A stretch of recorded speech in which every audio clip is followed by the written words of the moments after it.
Across the aisle, Senate Minority Leader Chuck Schumer is calling the president's bluff.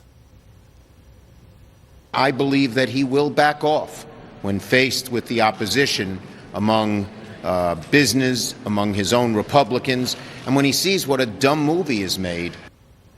And the president was watching. He took to Twitter to punch back, saying, "Can you imagine crying Chuck Schumer saying out loud for all to hear that I am bluffing with respect to putting tariffs on Mexico? What a creep. He would rather have our country fail with drugs and immigration than give Republicans a win. But he gave Mexico bad advice. No bluff." Meanwhile, it is all eyes today here in Washington on Mexico's Foreign Minister Marcelo Ebrard. You see him there? He will try and convince Vice President Pence and Secretary of State Pompeo that Mexico can curtail this surge at the border. Ebrard told me yesterday that he thought he was about 80% on the way towards getting a deal. He met with Speaker Pelosi yesterday as Democrats passed that House bill, which protects Dreamers. One thing to watch, guys, is the official apprehension numbers for the month of May. They're due to come out any day now. My sources tell me those numbers are going to be very high. We will see if that impacts where things stand as Monday's deadline on the tariffs is fast approaching. That's right, Griff. And so if those numbers are going to be high, the next month's numbers would have to be really low for Mexico to be off the hook.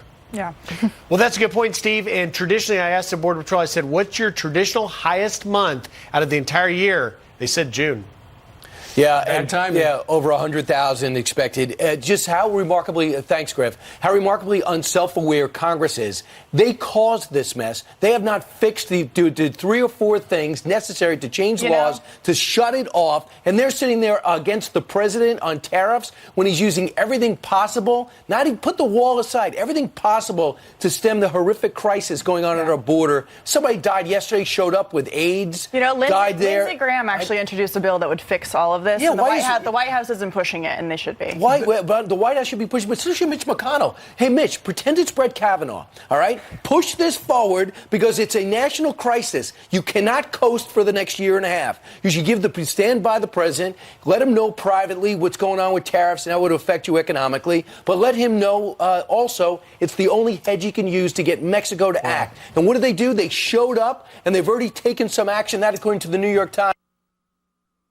Find out. Look for Mexico to try to budge. Will it be enough? That's the big question. Look, both sides are using it for politics. Yeah. That's just no. We all just want to. I think President sincerely both sides are using it for politics. No. The president wants to shut off illegal immigrants storming the border.